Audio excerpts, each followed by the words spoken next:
Hey, it's time for Driven by Design, the only show that shows you the future of automotive design with that driven designer himself, Brian Thompson. Hey, Brian. Hey!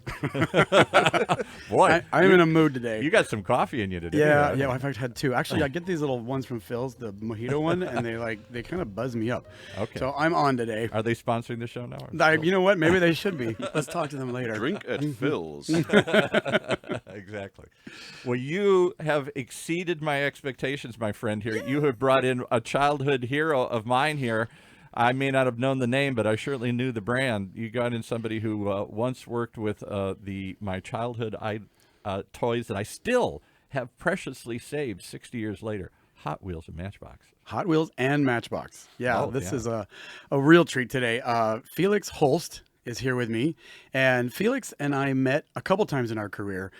We seem to keep meeting over and over again. We met right after I left Nissan. I was designing a car for a man named Tom Matano, who was former head of Mazda, and we created this little car. And then, as it got close to production, we decided we need a Hot Wheels made of this thing. And so we went to Hot Wheels, and Felix was there, and we hit it off. And that he got to see this great car. Of course, the What's car that died. conversation like? You just got to give us a little back. So you just call them up out of the blue and say, hey, we're with Mazda and we think you should make this car. And do they go, oh boy, or do they go, no, we got enough of those? What's your recollection of that interaction with? I tell you, it was at a time. It was at a time with the brand where my marketing partner Simon and I were looking to the future and like what's going to happen in this culture that we represent. And around that time, and I forget who it was. Maybe it was Tom. It might have been Tom, who actually made the introduction to Hot Wheels and put the proposal forward that you had a very, very interesting car. See, there. All right, time over. See you later. That's it. That was it. That's done. Yeah, you had That a was very the thought interesting. police saying, all right, enough of this right here. Okay. That was the boring police. No. They were like, we've got a very interesting proposition. Would you like to have a look at this car? It's going to be, it was, I can't remember what the idea was. There was some Apple tie-in with it and all sorts of stuff. And so we were like, yeah, of course, this is exactly the kind of thing we're looking for. And you guys rolled in with the car. Yeah, it was a real And car. we put it in the gallery and we stood around and looked at it. You demonstrated it, and and then we walked away and said, well, if it all comes, if they pull it off, If they it make sounds it, great. we'll make it. Maybe we can do. And I think the discussion was, and it's actually this is very relevant to later on in this Yeah, conversation. it will be. I think the conversation was around customization, like dealer customization, like could Hot Wheels provide wraps or graphics, or was there a sticker pack that you could get, or what would we do to make this very, very simple car appeal to the youth? Yeah, and that's one of the reasons I wanted to bring in you, Felix, because your background with, I want to talk to you about two main things. Your background with Hot Wheels and Matchbox today, and then also what you're doing now, which is really, really cool about the future of automotive design and where manufacturing is going. So I think that, that was a little foreshadowing of what was coming in the car industry, this idea of customizing or personalizing a vehicle. But of course, like many startups, that vehicle did not come to fruition, and we moved on, and then we met again on the set of a TV show called Motor City Masters, where he was a judge, I was a contestant, and then we saw each other across the room, and it was like, wait a minute, I'm not supposed to know you. Oh, the fix was in. Yeah, the Yeah. contestant knew the judge. Yeah, right. I like to call it the TV show that was a worldwide TV show that no one watched, but also never stops airing. So I keep getting, now it's like in Thailand they're airing it, and I've been dubbed in all these different languages, and I get all these Facebook friend requests from other sides of the world. But anyway, enough about me. Let's talk more about me. No, let's talk about you, Felix. Tell me, okay, so I think that Hot Wheels is dear to everybody's heart. Whether you're a car person or not, you've always had little toy Matchboxes and Hot Wheels. And I'd love for you to talk about what is it. First of all, tell me the difference between Hot Wheels and Matchbox, because they're so similar. Well, so there's a historical difference. Matchbox goes all the way back to the early 50s.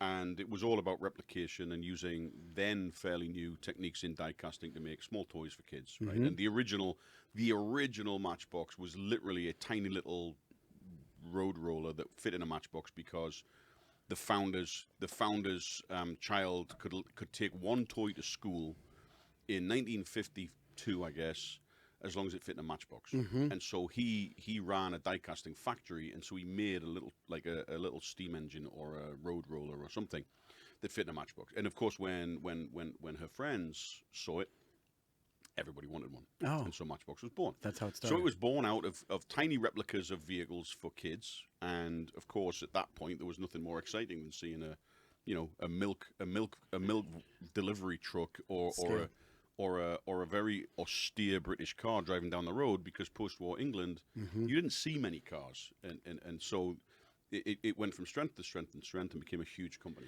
And I think that's an important thing to note here, that Matchbox was always, to me, about proportion. They got the proportions of the car correct. As a little like budding car designer, I could notice that Matchbox were different from Hot Wheels because they really looked like the cars, whereas Hot Wheels, now you tell me a bit about we're different. Yeah, so I mean, fast forward to the late '60s, and of course, California. Not just Californian hot rod culture, but hot rod culture had been in full effect for nearly 20 years in the US. And Matchbox was still the toy car brand. And of course, Elliot Handler at Mattel was always looking for new innovation. Barbie had come up through the 50s and had taken the world by storm. And one of his engineers had come up with these kind of wire axles in a very simple rig that rolled across the table really quickly. And Matchbox cars had these like steel pin axles. They were literally like nails with a couple of little tiny plastic wheels on them. And so while they did roll, they didn't roll well. And Elliot was looking for, how do I take advantage of this new kind of performance chassis that I've developed? And he looked out into the parking lot. A performance chassis for a 1-inch car, a 2-inch car, yeah. Hence, Hot Wheels. I mean, you take it for granted now, but at the time, there was no toy on the market from that perspective that was genuinely fast. Like when you roll an original red line and you feel the sprung axles. And for people who don't know, a red line are the original Hot Wheels with the red line on the wheel. Right. The early few years, the red line, and they achieved it with I think it was like a Delrin bearing in the wheels. Right.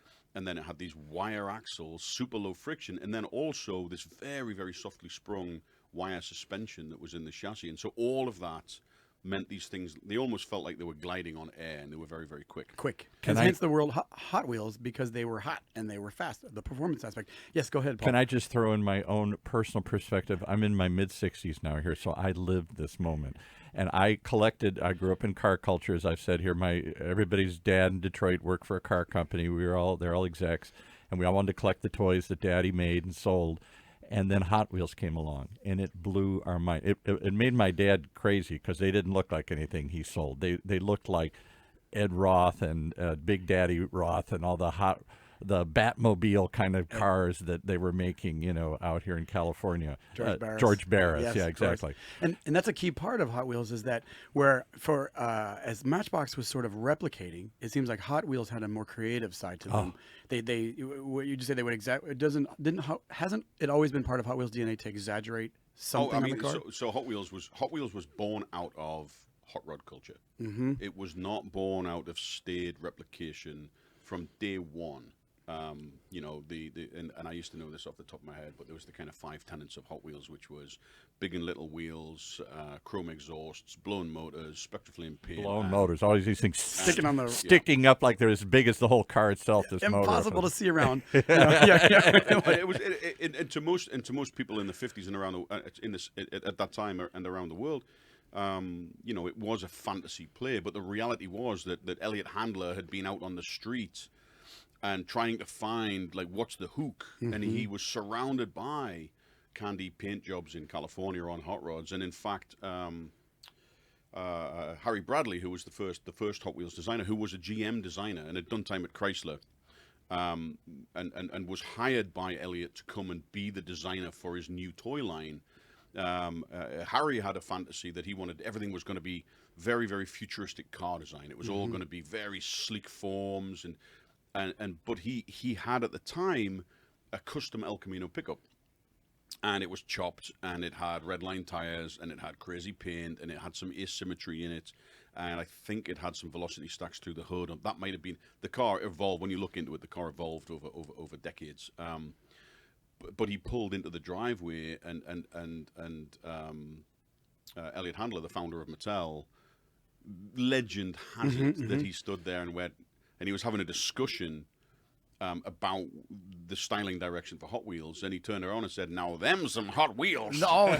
And They so got it was the born. name and the brand. And Harry didn't stay with the company long because he still, I believe, he still wanted to really take car design seriously and push the boundaries of car design at the time. But he did pen certainly the first year, the original 16. Possibly. So the original, the original offering was 16 cars 16 with cars, the red yeah. lines. Yeah, Okay, and, I didn't know that. The majority of them were actually licensed cars. Real cars. There was definitely at least one Ed Roth bubble top. Yeah. I would get it wrong if I tell you which one it was. It wasn't Mysterion. It was. Oh, there were so Well, many. it might have been Beatnik Bandit. I can't remember. But I just want to reiterate for those who don't know this and didn't live through that. When they came out, it was revolutionary, not because just the design, which was everything bigger and huge. And maybe this is an inappropriate thing to say, but it's sort of the same thing happened with comic books. We went from these very staid Batman, Superman comics to these explosive Marvel comics where the superheroes had giant muscles and the women had giant breasts, and suddenly the cars had giant engines and everything was just expanded and exploded. And I grew up wanting to be those guys. I remember. Those were my influences. The cars or the superheroes? Both. I wanted to turn myself into a superhero car. Yeah, right. But they went fast, whereas I wasn't polishing and like I still do with my little matchboxes. I was racing them on these little plastic tracks, and they just went like a bat out of hell. They were so well. That brings me to my next question, which is, what is your favorite Hot Wheels, or do you have one? Oh, actually, I can answer that. I have a. I still have my original Hot Wheels car. The first Hot Wheels car I ever got, which I would have received it around 1975, which I would have been about 3 years old. The car itself is an original '68 Redline Hot Wheels car. I got it from one of my grandmother's friends who had been on vacation to America and had brought this back for her kid, and then it was passed on to me. And I mean, like, God, in the early 70s in the north of England, someone who'd been to America was a very rare thing. Yeah. And so I treasured this car, and it was a Firebird convertible. Oh wow! With the interior, it's a Spectraflame red Firebird convertible. I can picture it. Yeah. With it's got kind of zoomy headers kicking out from behind the front wheels. It's obviously an original Redline. It has an opening hood, and you still have it. And so the story is it's a great story actually. So yes, that was my original Hot Wheels car, and it inspired me. It was before Hot Wheels was actually on the pegs in the UK. Right. Later on, I discovered Hot Wheels on the pegs. I love when you say on the pegs. You mean in the stores, hanging on the pegs yes, in the drugstores. and I was a weird kid, Northeast England, and I was into hot rods from a very early age. And certainly this car was a big part of that. And so I always looked after that car, and I wanted to be a car designer from a very early age. And so all the way through college, my plan was to be a car designer. And I finished my degree in industrial design at Northumbria University, same university that Jonathan Ives graduated. The fall after he graduated, I started at Northumbria. A very, very, very well established and highly regarded industrial design school. Yes, and so I wanted to. Who is Jonathan Ives? I'm sorry. Jonathan Ives is head of design for a rather small company called Apple. So he did a few little things we all own. So I came out of it with a very strong industrial design degree, and then I went on. I was going to go to the RCA to do car design, and I stumbled into a 6-month lowly temp position for Hot Wheels UK.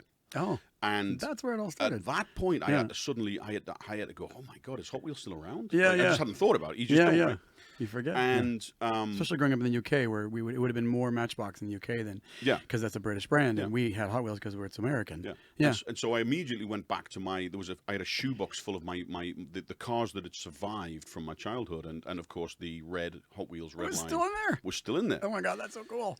So. Then that was the kickoff a 20-year, give or take some time off for bad behavior in a rock and roll band, which is its own podcast, by the way. That was the start of a 20-year career at Hot Wheels, which resulted in me being head of creative for the Wheels division, vice president of design for not just product but packaging, entertainment, all this stuff. And so the irony of this is that I think it was the Christmas after I'd resigned from the end of my 20-year tenure with Mattel. I was at home for Christmas with my 2-year-old daughter at my mother's house, and there was my family, and then there was my brother with his 2 daughters who were a little bit older than mine, and I just imagined that car was lost Long forever, gone. long Of course. gone. Yeah. How could it be there? And there was a box of like Duplo, like the Lego bricks for toddlers, and my daughter Vespa was wanting for something to play with at grandma's house, and so I tipped this box out that my brother's kids had been playing with for 7 or 8 years. Yeah. And tipped it all on the floor to start playing with it, and what was in the bottom of that box but my red line Hot No, Wheels, all these years have been waiting for you. still with straight axles. Yeah, like yeah. my brother's kids had been playing with it at grandma's house, never and smashed they had it. never Yeah. thank God for girls, really, Yeah. because Yeah, well, I can guarantee that if he'd had sons, it would have been hit with a hammer by then. yeah. But, like, Oh, yeah, you had to because that's lower what them. I would have done. That was how when you I was lower that them. age. You get them with a hammer to the wheels break. Yeah, and so the car now, the car is technically my daughter's now. Yeah. But that car is sitting on my desk in my office at Oh, home. it is? Oh, we should have a photo. it's- We should. I got to interrupt and just go ahead. add one other personal observation. What is it about those toys? And it must give you special pleasure to see that these toys survive. But what was it about them that 40, 50, 60 years later, 20 years later, people still say them? Brian says he still have his. I have my for sure. Matchbox and Hot Wheels that go back to the late 50s and early 60s. The guy that was just in here before said, when we introduced you to him, he's like, I still have my Hot Wheels. What is... I can't tell you the millions of other toys I've forgotten about and given away or thrown away or broken. What is about that they survive? And how does that make you feel to see something that you had a hand in last that long? God, there's a very long and deep answer to that, which goes on and on and on and on. But You got 2 minutes. firstly, so they generally. I think you can look at the past 60 years of the auto industry as the golden years of the auto industry. I mean, you can sure. look beyond that. You can say that the 40s and the 50s in America, 50s certainly was the golden era, but Yeah, but it's changing so fast now. it's changing so fast. But you know, there's 3 generations of 3 generations have grown up with Hot Wheels, right? Grandparents played with Hot Wheels cars. A generation of fathers played with Hot Wheels cars, and now there's a generation of sons played. So I would say 3, maybe 4 generations have grown up with Hot Wheels as a favorite. Connecting to the cars. Connecting to the car, and Yeah. through let's just keep it at 3 generations. Through those 3 generations, the car and its place in culture has evolved to mean different things, but has been very, very important to many, many different sides of society as a status symbol, as a utility vehicle, as a means of escape, and a representation of the freedom of the open road, right? And we'll get on to, I'm sure we'll get on to in a moment, how the auto industry is now changing. For sure. This is a great segue because this whole show is about connection and design. And I think that as we get into what you're doing now, I'd really like to talk about that connection that is changing in cars. But it sounds to me like what you're saying is that these little toys connect to the heart of multi-generations in a way that other toys never did. Yeah, and I would say slightly different for each of those generations, Yeah. but the aspirational quality of, like, you think back to that original lineup that came out in '68. There wasn't one hot-blooded male or female at the time who couldn't look at one of those cars with its Spectraflame candy apple paint and what it symbolized, and certainly the Californian dream of the endless summer, wind in the hair, high performance, Drive open road. That was it was all about inspiration. Yeah, and in $1 fact aspiration. for Sorry, $1 you aspiration get a and piece of that inspiration. dream. Yes, Yeah. and that stayed with the brand for 50 years. They've just celebrated their 50th anniversary. So where is it going? That's where I know you guys want to go here in our last 10 minutes here. Where is it going? And will there be a Hot Wheel of a little Uber someday? Well, I think let's help transition that where it's going with what Felix is doing. One quick thing I want to do right before we leave Hot Wheels and Matchbox is to just the thing that always I noticed about the 2 brands is that Hot Wheels really appealed to somebody who wanted to change the proportions, do very creative things. Whereas as a budding car designer, my favorite car was the Mercury Country Squire station wagon, Mercury Cougar station wagon, because it looked like the car that Bosley had from Charlie's Angels, and it respected the proportions. So this little nerd, while all my friends were having the hot rods, I wanted the one that looked like Mom's station wagon, because you just didn't see that in the toy industry. Was that the one with the 2 dogs in the back? Yes. Yeah. Oh God, it was amazing. I believe it was an Oldsmobile Vista Cruiser, but I could be wrong. It might have been a Mercury station wagon actually. There was two. There were 2 wagons, but the Mercury had the swoopy welt line, and they got it exact. And I'll just say, as we go into what you're doing now, my biggest honor in life ever, I think for any kid, is to have a Hot Wheels of a car you made. And last year, Matchbox made a Matchbox of the Nissan NV van, which was the last car I worked on and designed at Nissan. And that, to see my nephew play with a car that I designed. I know it's a van and it's a box, but it's just like, it's so surreal. And then like he's like, "Wait, you designed this?" And I was like, "I designed the one out there." Like it's so much more rewarding than any car I've ever designed that's actually on the road. The toy is the thing. Yeah, the way that in my career there, I met a lot of heroes and a lot of very impressive people in the auto industry, right? Whether they're designers, whether they're like drivers, athletes, car designers. Every one of them below a certain age were like, "Look, man, you can't believe how inspirational because of this brand or these brands. I do what I do because of these brands." Exactly. Oh yeah, and it so inspired me to be a car It's a designer. badge of honor, right? To actually have one of your designs Canonized. in the line, Yeah. canonized. Yeah, It's better. It's way better than the car itself. With that said, so now that Hot Wheels and Matchbox are in your tiny little rearview mirror, you tell us what you're doing now, because what you're doing now is like, you could have a whole podcast about it. It's really about the future of automotive design and manufacturing. Give us a little snippet of what it is you're doing now. So the clever segue is that in my time, that part of my life, it was all about dreams and aspiration. It was about representing and storytelling and basically looking at bringing things to life for kids, bringing the notion of if a kid, if this is how a kid imagines a story when he's playing with a Hot Wheels car, then how do we continue that story? How do we bring that to life? And then some of the stuff I did with my now partner towards the end of my tenure there, where we brought Hot Wheels to life. We built some full-size cars and tracks, and we set 3 world records with these crazy stunts. And we looked at it and we were like, why shouldn't a kid with a dream be able to build his own car easily? That's so cool. We fell into the world of I left Mattel and started hanging out in Silicon Valley in San Francisco and looking at the future of design and manufacturing. And this is really going back 6 years now. And I saw this convergence of technologies, and maybe it was because Mouse is a movie director, I'm a toy designer, to put it in kind of real blunt terms. Tell us what it's called first, so people. So my company is called Hackrod. It's called Hackrod. Hackrod. And what? And tell what is it? What would you say it does? We are focused on democratizing. Excuse me. We are focused on democratizing design and manufacturing. Okay, so that's what I want to get into, because that is so cool. Like basically taking what is normally a giant industry with so many investments and bringing it to something that everybody could do. Yeah. Right. Yeah. And so they were inspired by. To get back to your story, you were inspired by. So we looked around us and we saw everything from the advances that were being made in industrial 3D printing. Right. So we've used 3D printing for 15, 20 years in my old world, but it was always just for like resin prototypes. Suddenly, you can manufacture with 3D printing.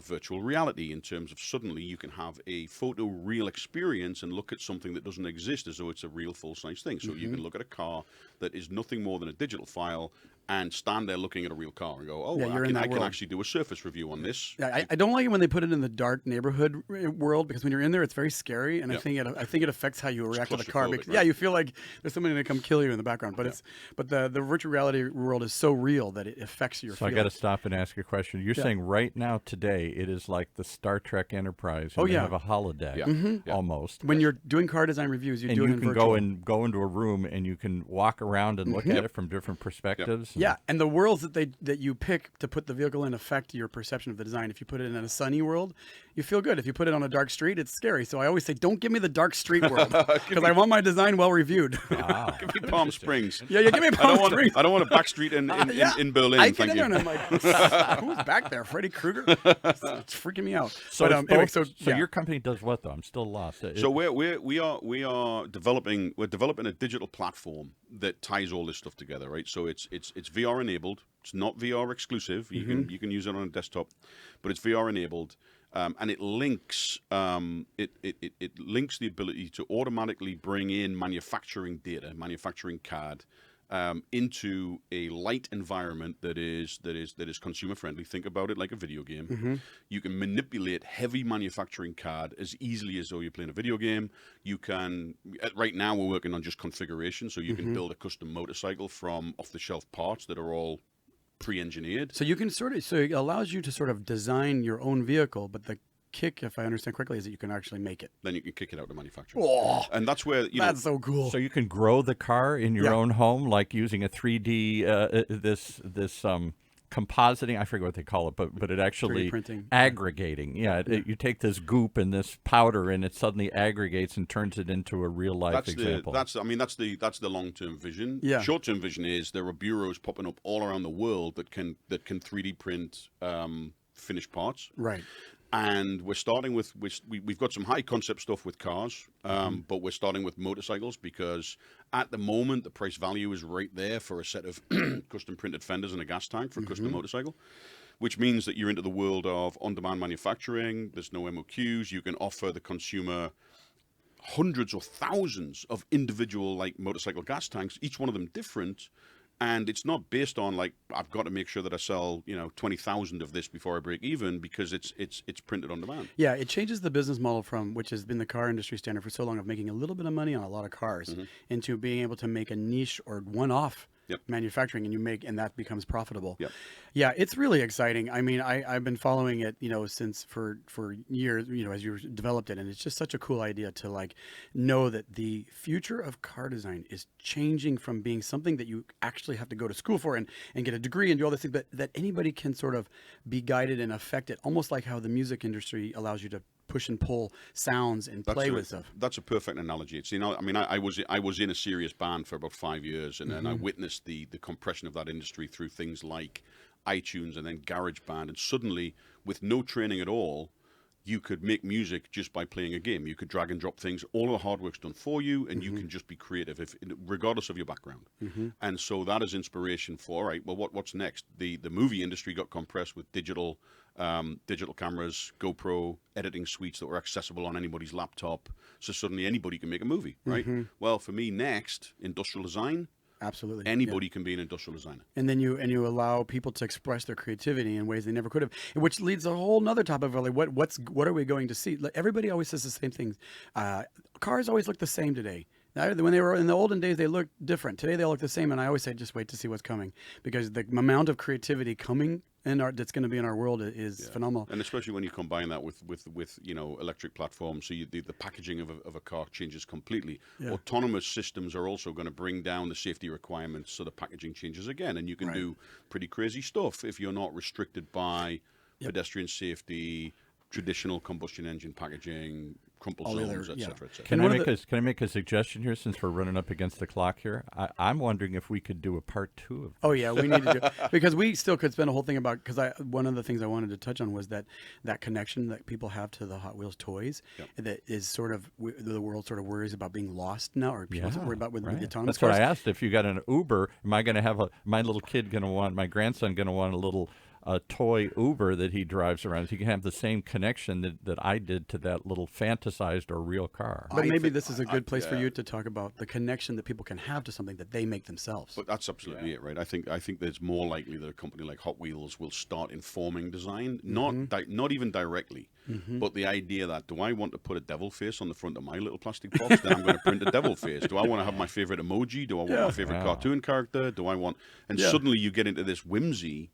That the other thing that Hot Wheels always had was whimsy. Right. Didn't take itself seriously. And in fact, some of the most popular models we ever did was there was like a hot rod lavatory. And there was a shark car. And there was humorous. And so why not? Minecraft cars. Yeah.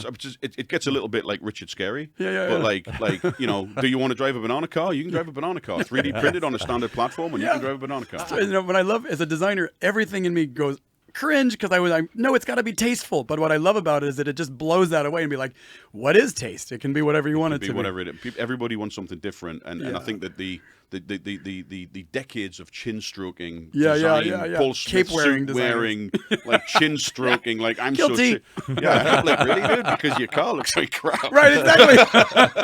Oh yeah. Well, I think that's a great. As we get kind of wrapping up here, I want to make sure that people can connect with you. What I love about this segment, it was talking about the connection to cars, from the toys to this autonomous world to where it's going to go in the future. Felix, how do people find you if they're curious about this? They want to hear more about it. Generally hanging out in a bar on Venice Beach. It's true, actually. You can. I mean, I'm not one for pseudonyms. Like, you can find me on social media as Felix Holst. Okay. At Felix Holst. And let's spell that. That's FELIXHOLST. Okay. You're lucky you got a cool name. Yeah. Or you can visit Hackrod. If you go to the website, there's an info at. If you want to send me an email, if it's well, for whatever reason, but you can get me through info@hackrod.com. Okay.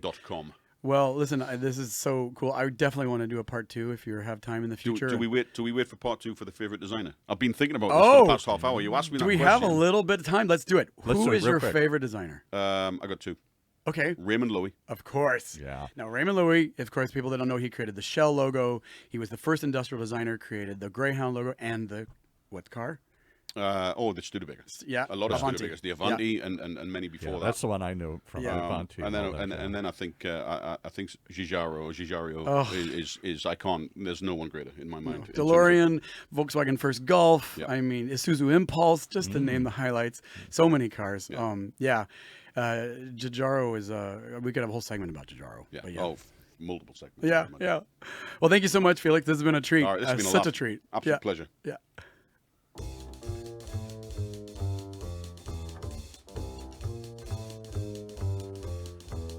Well, there you have it. Driven by design by the people who are driving it right now, right here in Orange County's only community radio station, OCTalkRadio.net.